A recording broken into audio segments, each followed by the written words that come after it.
Star Wars 7x7, episode 2336. Today, we're going to do a mid-season review. Gosh, it seems crazy to think that we are already halfway through Season 2 of The Mandalorian, but today, here we go, mid-season review. Punch it.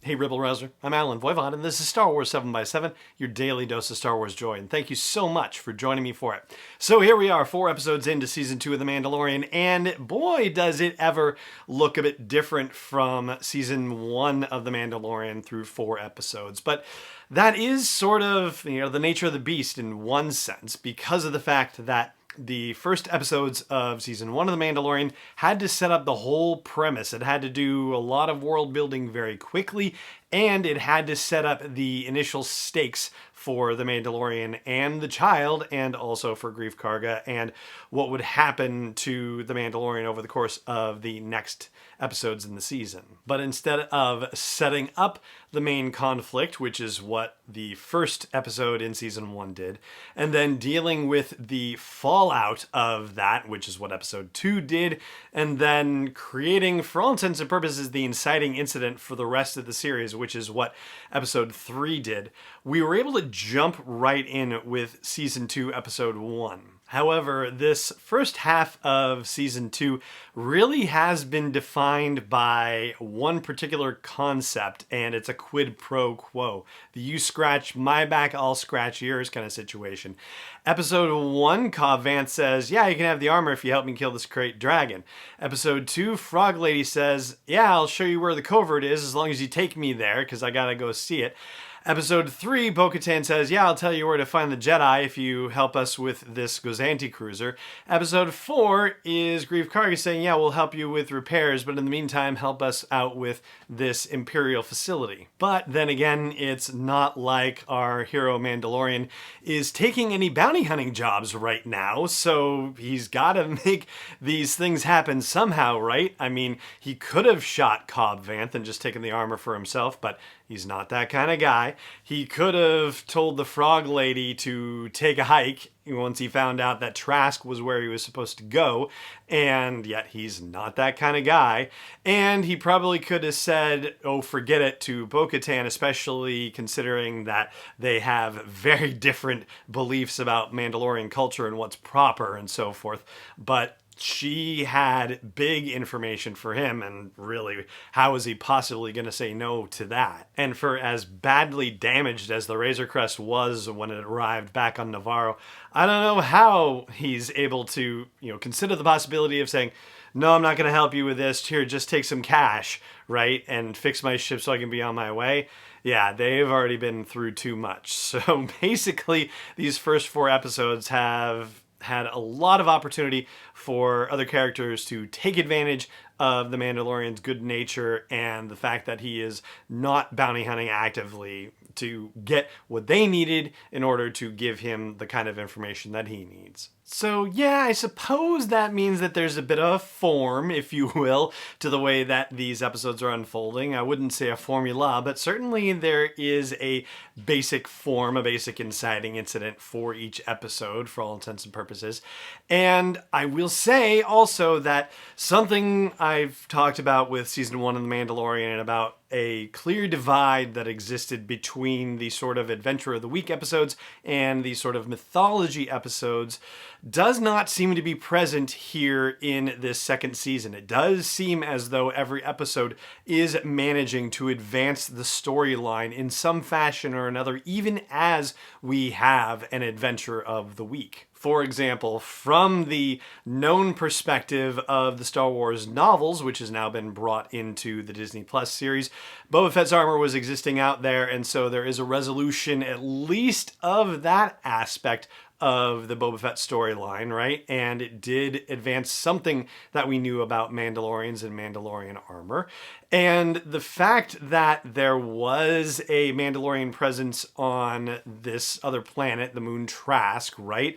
It took a couple of episodes to get there, but we got there for sure. And lo and behold, there were in fact other Mandalorians. But also, there were other Mandalorians that tie into yet another storyline. So now The Mandalorian is actually becoming a bit of a nexus for other Star Wars storytelling, whether it was the novels or whether it was the original trilogy, if you want to look at it that way from the Boba Fett perspective, or the Clone Wars when you bring in Bo-Katan and Rebels for that matter. And now possibly working in Legends material with the Dark Troopers that are at the end of the 4th episode of the season, and potentially working in the sequel trilogy as well if those crazy, creepy, watery containers in the Imperial lab have anything to do with Sith experiments and experiments with injecting midichlorian infused blood into test subjects. So with these first 4 episodes, not only have they expanded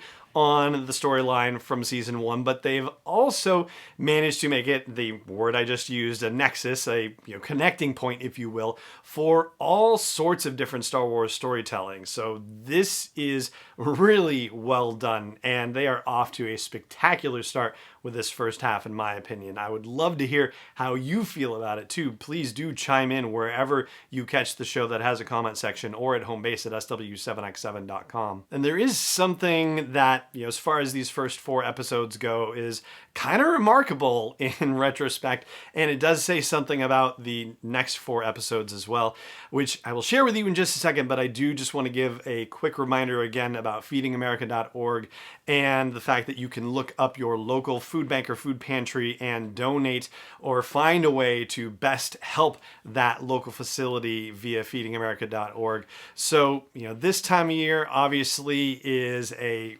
special one, especially here in America, at least with Thanksgiving coming up, but it's additionally a situation where food security is about to become an even bigger issue than it already is. With so many school systems talking about going back to remote instruction, that becomes difficult for kids that were already participating in food programs at schools to make sure that they have food security, that they are not going to go hungry, that they're not going to miss meals, and working with local organizations can help in that regard. So once again, feedingamerica.org, check them out. All right, so the fascinating thing about these first 4 episodes is that if you go back and look at the trailer that they released for season 2 of The Mandalorian, the official trailer, and if you check out commercials that appeared afterward, everything that's in them has appeared already in the first 4 episodes. I think the only thing that I can think of from an image standpoint is a sort of reflective, pensive image of Moff Gideon that was shared in Entertainment Weekly, but there's no context for that one other than just, sort of a portrait style photo with no other useful information around him. We have seen everything that they wanted to show us, so we are officially in the dark as we go into the second half of this season. We have absolutely no visual video reference for anything. All we know is that Dave Filoni is going to be directing the 5th episode, which makes sense since The Mandalorian should be on his way to go try to find Ahsoka Tano. We also know that Robert Rodriguez's episode has not debuted, and Rick Famuyiwa is supposed to be directing an episode that also has not come out yet, and I believe it is episode 7, I want to say, that Rick Famuyiwa is supposed to be a writer on, so it would seem to suggest that he would be the director for that one too. But yeah, we are utterly and completely in the dark. This is completely uncharted territory, and all the more exciting for that. So yeah, very cool stuff to come, we certainly hope. And that is going to do it for today's episode of the show. It just remains for me to say thank you so much for joining me for it as always, and may the Force be with you wherever in the world you may be. Star Wars 7x7 is not endorsed or sponsored yet by Lucasfilm Limited, Disney, or 20th Century Fox, and is intended for entertainment and information purposes only. Star Wars, the Star Wars logo, all names and pictures of Star Wars characters, vehicles, and any other Star Wars-related items are registered trademarks and/or copyrights of Lucasfilm Limited or their respective trademark and copyright holders. May the Force be with them. All original content is copyright 2020 by Star Wars 7x7. We hope you love it.